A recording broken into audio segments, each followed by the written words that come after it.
Excel Tips. My name is Neil Blackwood, and in this video we're looking at part 2 of Python.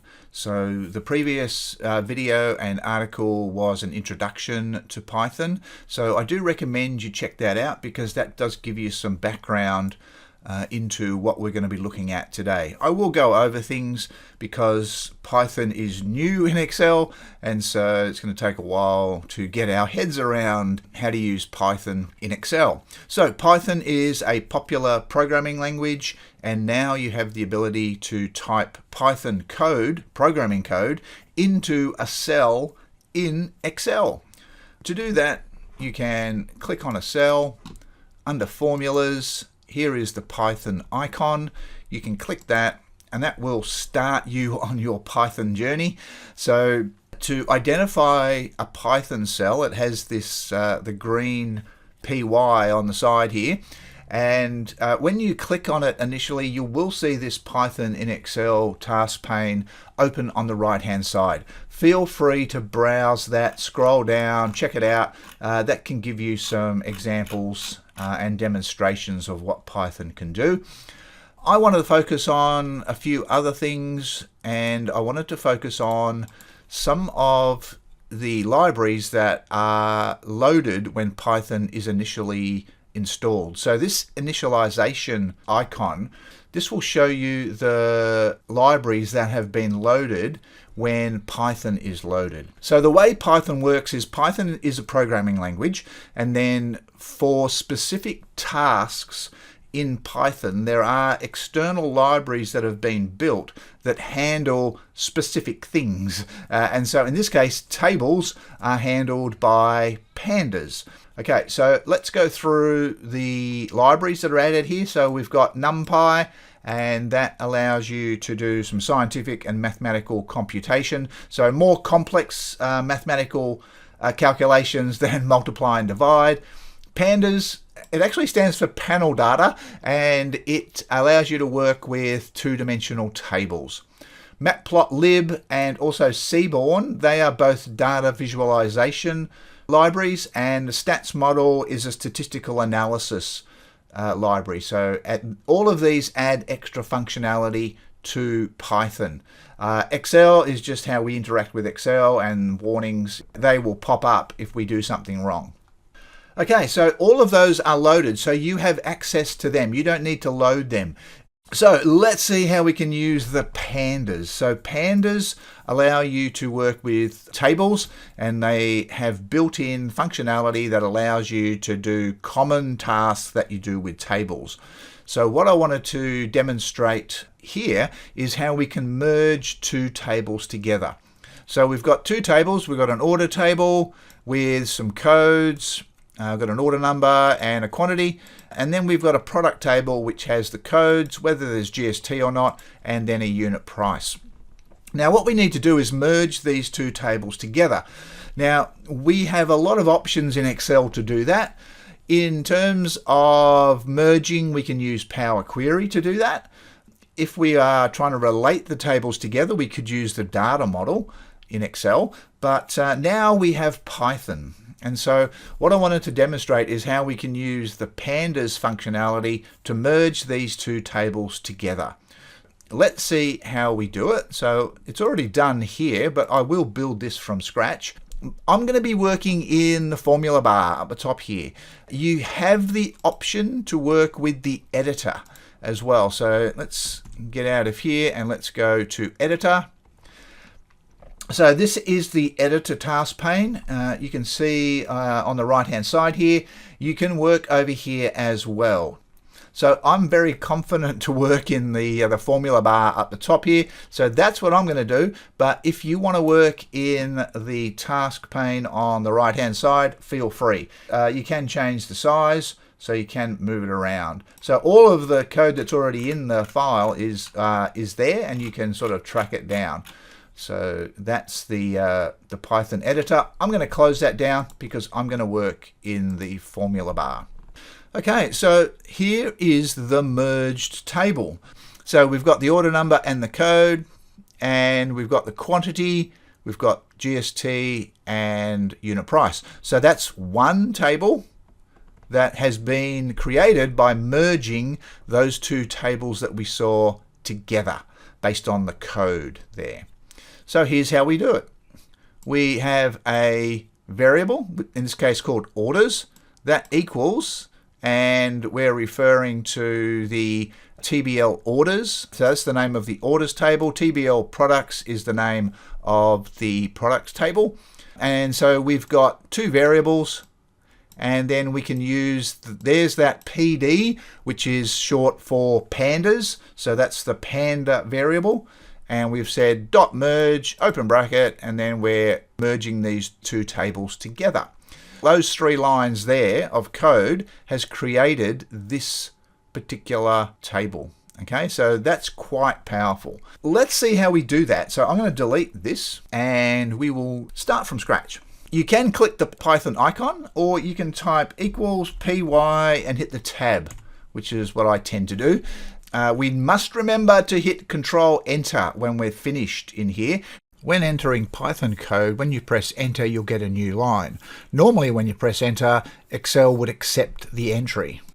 So here we go. I'm going to type equals py and the tab, and I'm going to type orders equal. Now I'm going to navigate to the table sheet and select the orders table, which is this one. So by selecting that whole table, Excel has typed all of that code in for me. Okay, so I don't need to worry about it. I'm going to hit enter, and now I'm going to create a variable called products, and that is going to equal the product table. And as you can see, as soon as I select the table, Excel types in all of that for me. Okay, another enter. And now I'm going to use the pandas with the df variable. So the df variable is the common variable for what's called a data frame. So data frames are what pandas call a table. It's a 2-dimensional table, so we're going to go equals, and I'm going to type in PD, which is the variable that works with the pandas, dot, and then I'm going to type merge, and as I start typing merge, you can see the option there. So merge, I'm going to hit the tab, open bracket, and then I'm just going to list orders. So when you start typing, you can see that Excel and Python is helping us. So orders is the variable name, so I'm going to hit my tab key, comma, and then the other one is products.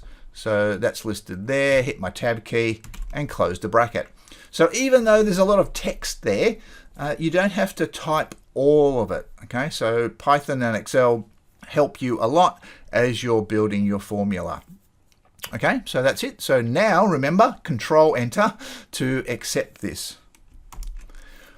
This is what happens when you create a Python data frame. You can't see it straight away. What it does is it still creates it. It's still created, but it's not visible at the moment. So what you need to do to actually see the table is to click the drop down on the left hand side of the PY, the green PY here, and select Excel values. Well, at the moment we're seeing what's called the Python object, and we're going to select Excel value. So at the moment, this df variable we can use throughout the file. And now just remember what I mentioned, something I mentioned in the first video. The way Python and Excel works is that df variable is available in all of the other cells in this sheet because we're in A1. Also, every sheet to the right of, in this case, df1, I can use that df variable.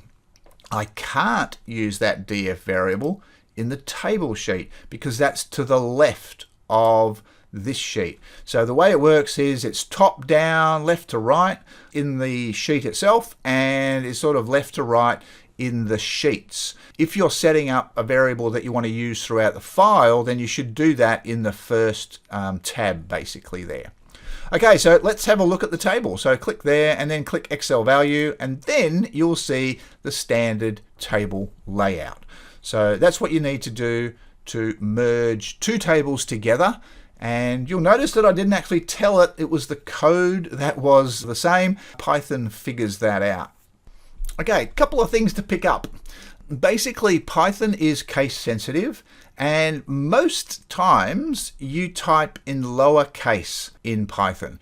There are some exceptions. You'll notice that the word true here has a capital T, and so some things do use capitals, but most things you'll find in Python are in lowercase. But it is case sensitive, so just be careful with that. Okay, so as with Excel and programming in general, there's usually a few ways you can do something. And so there is an alternative to the PD, so that's the Pandas library, .merge, and then referring to both tables. So you can, as an alternative, use the orders data frame. So that is a data frame. Then you can say .merge and then product. So what you're saying here is take the orders data frame and merge it with the products data frame. So that's another way you can do that. Because the orders itself is a data frame, it has access to the merge functionality, and so it can merge with another table. Now, as I mentioned earlier, what we want to do is we want to work out some sales. So now that we've got our merged table, we know the quantity and we know the unit price, and we also know whether or not to charge GST for that product. We can now work out our sales based on this revised or merged tables. So let's see how we can build that sales table. So what I've done here is our original code that we created, and we're in A1, and this time I haven't displayed the table. So at the moment this df variable is creating a table. It's in cell A1, and we can access this df variable in another cell. So that's what I'm going to do. So these 3 lines of code have created this df variable, which is our table. Now let's see how we can add sales to that. So what I've done is I've got a variable sales equals df, so that's our quantity. So when you're referring to a column, you use the square brackets and then you use the quotation marks around the name of the column. So this is multiplying the quantity column by the unit price column in the df variable, which we created in A1. Okay, so that's all the values. So it's going to create a whole series of values there. And then what we can do is we can create a new column. And all we do there is we have df square bracket, and I've called it sales with a $sign there. And that equals the sales. So this is the header for our new column, and the values equal the values that we created with the sales variable. And then if I want to display the data frame, I can just put the df there again, and that's what I've done. And there you can see that the sales have been created. We can do a check if you want. We can multiply that by that, so you can see that these are calculating correctly. You can do the check in Excel, and there we have the sales being created. Okay, so let's say we wanted to calculate the GST. So here we go. We can do something similar here. So in this sheet, I've got again our 3 lines of code that created our df variable.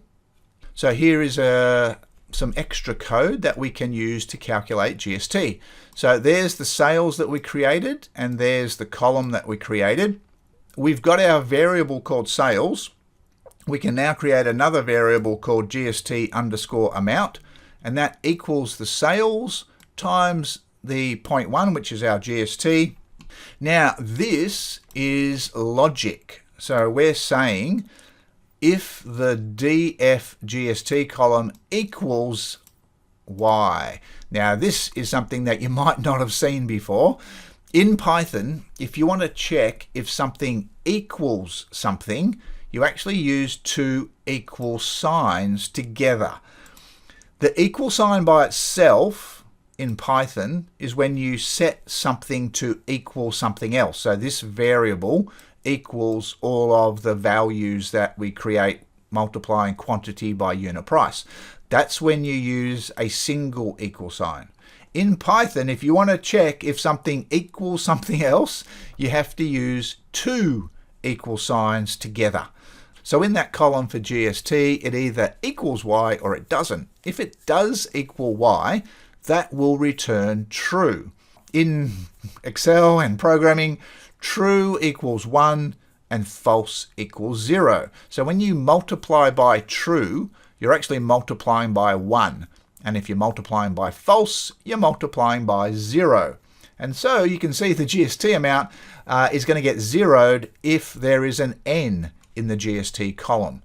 Actually, it would be if that GST column was blank as well, because it's looking for a Y. It's only going to charge GST if there is a Y in that GST column. We need the parentheses around this GST check to capture the true and the false.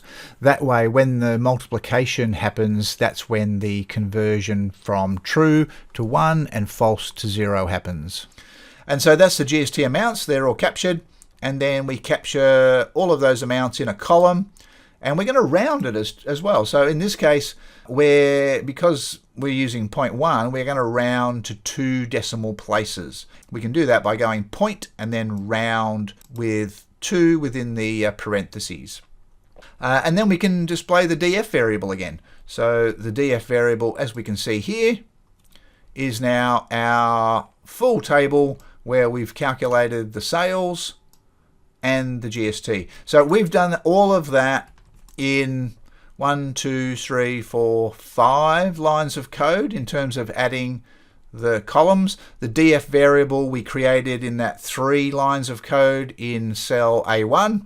Okay, so there's a couple of other things I'd like to point out here. I pointed out the 2 equal signs when you are comparing something to something else, if you want to make sure it equals something. There's also an example of what's called snake case. So with Python, you can't use a space in a variable, but you can use the underscore character. So when you want to create a variable that's based on 2 words, you separate the words with the underscore character. In general, in Python, they sort of recommend you don't use a lot of abbreviations. So rather than using, for example, AMT, they would prefer you use amount. Now, obviously, GST is also an abbreviation, but that's a fairly well-known abbreviation, so I'm not going to expand that to goods and services tax. But again, that's just recommendations. If you want to use abbreviations, then that's up to you. Okay, so now that we've created our table and we've calculated the sales and the GST, so we can use this table in an Excel formula. So obviously we've been playing around so far with Python and we've created a table using Python here, but because it's in a cell and it's spilling down and across just like a dynamic array, we can refer to this table here. So C1 is the formula cell that's calculating our table, and we can refer to C1 with the hash symbol. So C1 hash is how you would normally refer to a dynamic array, but Python creates these spill ranges, and so we can refer to that spill range using the hash symbol. So C1 hash. So how this works, we'll start with the filter. So what we're doing here is, remember, we're back in Excel now. So this is an Excel formula. So what we're doing is we're filtering C1. We're using the index 4, so that's the 4th column in C1. So that's 1, 2, 3, 4. So that's the GST column. And we're checking if that equals Y. So that's a filter. So that's returning the rows out of that table where Y is in the GST column. So we're going to do a filter. So we're only going to see part of the table. Now, this is going to give us the values out of the table. It's not going to give us the header row. So to get the header row, we can use take. So take will take that particular spill range, and comma 1 is going to take the header row. So it's just going to grab the first row there. And then VStack is going to combine those two, and here you can see that we get another spill range. I'll close that down, and that one, and there we have it. So that is giving us a filter from the Python generated table. So we're just seeing all of the Y's there, when there was a Y in the GST column. So pandas are the recommended way to handle tables within Python, and they have some built-in functionality that you can use again. So here I have, I've gone through those steps again in this sheet. We've created the data frame, then we've created our 2 extra columns, and here is something else that you can do with just a single command. So I can take my data frame, df dot, and one of the built-in options to pandas is the function describe. Okay, so this describe functionality gives us this 2-dimensional table here, and as you can see, it gives us a count in all of the columns. So these are all the columns in the table. It's given us the mean, so the mean of the order number probably doesn't make much sense, but on the others it might. STD stands for standard deviation, and so that's the standard deviation for those. Then we've got a minimum and a maximum, and then also some quartiles here, so 25, 50 and 75 quartiles. This is a very small data set, but if you were working with large data sets, you can see that that's a very easy way to get some information on that in one command. So that was sort of an introduction to pandas and data frames and some of the things that you can do within Excel using pandas. And part 3 is going to look at taking that a little bit further and also doing some data visualization. Stay tuned for that, but hopefully this has given you a taste of what Python can do in Excel. Thanks for watching.